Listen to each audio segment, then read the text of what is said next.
Kalau kita nak buat perancangan ekonomi, kita kena yakinkan pelabur-pelabur bahawa semua ini telah dipertimbangkan sebaik mungkin dan bukan cara saja nak cepat, nak mengaku, nak ambil kredit kerana nanti kantoi macam Sanusi.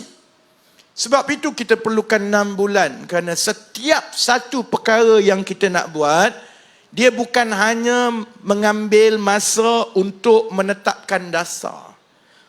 Lepas kita dah ada cadangan dasar itu, kita kena panggil kementerian-kementerian dan agensi-agensi yang terlibat.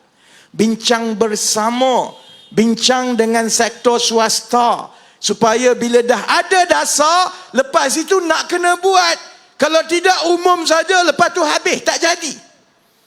Sebab itu beza kita sebelum kita lancar ekonomi madani, kita dah bincang dahulu 6 bulan dalam kerajaan dengan swasta. Sebab itu bila saya lancarkan pelan peralihan tenaga, kita bukan saja umum, kita umum 10 projek mega bernilai 25 bilion. Sebab apa? Sebab kita dah bincang dah dengan Petronas, dengan TMB, dengan Khazanah, dengan Sime Darby. Kita dah bincang, kita dah tahu siapa akan buat apa, bila dan sebagainya.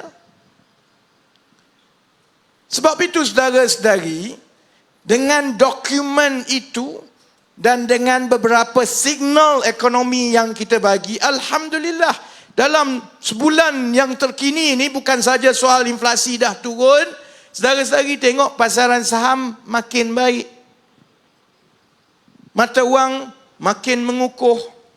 Adalah perubahan macam-macam. Semalam contohnya, Amerika Syarikat tak habis batuk lagi, letih. Tiap-tiap bulan dia batuk ekonomi dia. Dah okey sikit, semalam dia batuk lagi. Sebab semalam rating kredit Amerika Syarikat diturunkan. Bila diturunkan, semua orang takut. Bila ada orang takut, dia goyang. Tapi alhamdulillah, walaupun itu ada kesan kepada seluruh dunia, ada kesan kepada kita, tapi dia tak jatuh dan memperlambatkan pertumbuhan yang kita dah tengok, signal positif daripada pelabur yang kita dah tengok dalam tempoh 1 bulan yang lepas. Landasan itu baik, saudara-saudari. Sebab itu saya, kawan-kawan semua kempen cukup-cukup untuk kali ini. Sebab itu juga kepada sahabat-sahabat yang akan mengundi di Sungai Kandis, saudara-saudari kena faham, ini bukan soal untuk kekal berkuasa di Selangor. InsyaAllah dia tak ada masalah, akan kekal berkuasa. Tak ada masalah langsung setakat ini.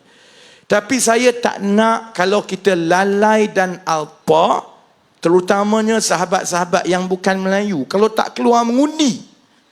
Sebab dalam pilihan raya umum yang lepas, itu ialah kadar keluar mengundi pengundi bukan Melayu yang paling rendah sejak tahun 2008. Sekitar 68% je. Selalunya pengundi bukan Melayu keluar sampai 83% tiap-tiap pilihan raya umum.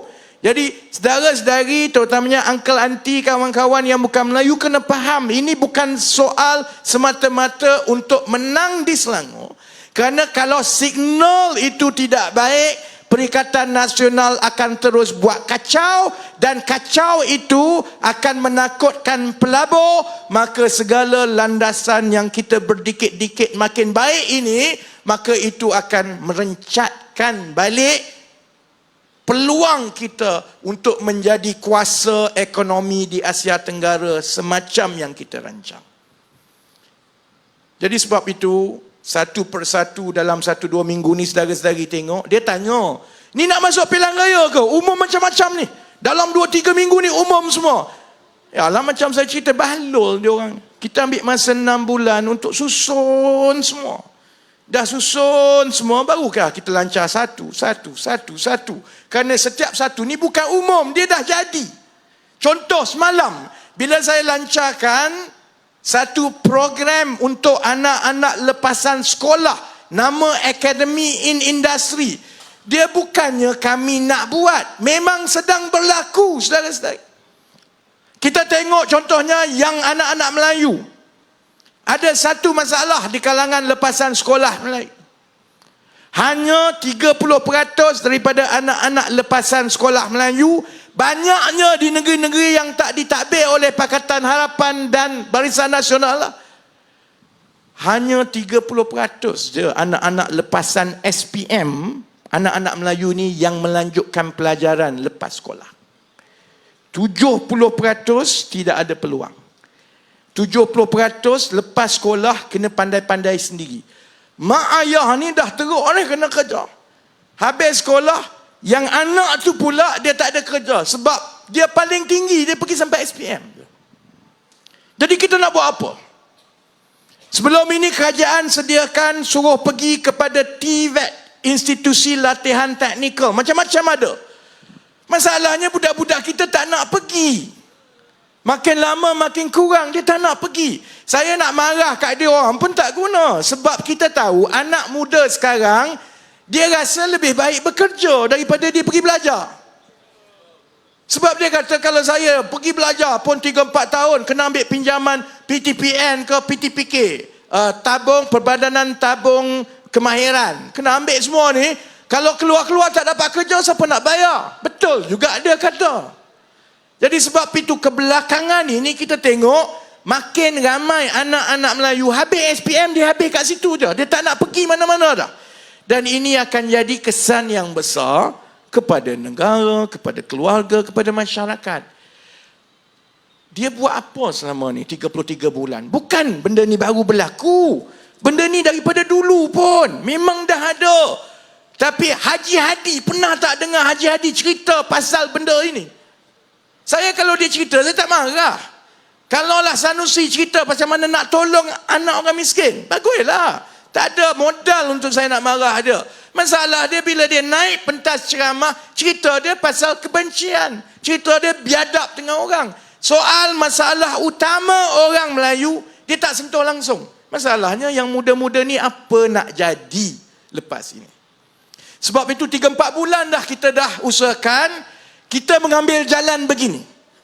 Mengambil kira bahawa anak-anak muda sekarang, mereka tak nak melanjutkan pelajaran, dia nak kerja terus. Dan pada masa yang sama, kilang-kilang dan juga syarikat-syarikat kita sebenarnya memerlukan pekerja tempatan. Sebab dia tak cukup pekerja. Dia nak ambil pekerja asing, sekarang makin mahal. Sebab dia kena bayar gaji yang sama dengan pekerja tempatan. Sebab ada gaji minima. Tak boleh dah bayar pekerja asing lebih murah daripada gaji minima. Gaji minima 1,500 bulan. Campur visa, campur semua tu, gaji yang perlu dibayar kepada pekerja asing ialah lebih kurang RM2,000 sebulan pun. Jadi lebih baik gaji anak-anak tempatan kita daripada duk ambil pekerja asing. Masalahnya ialah tak cukup anak-anak tempatan nak kerja. Bila tanya anak tempatan, satu, kebanyakan mereka ini duduk di pantai timur. Itu yang dulu salah satu daripada program Kerajaan Negeri Terengganu PAS ialah menyewa bas untuk menghantar anak-anak muda mereka cari kerja kat Selangor. Sebab banyak di sebelah sana. Jadi kita faham juga nak suruh dia datang pun payah. Sebab dia anak orang susah. Dia nak cari rumah, dia nak bayar deposit rumah, semua mahal. Mak ayah dia tak ada duit nak bayar. Sebab itu kita usahakan satu program.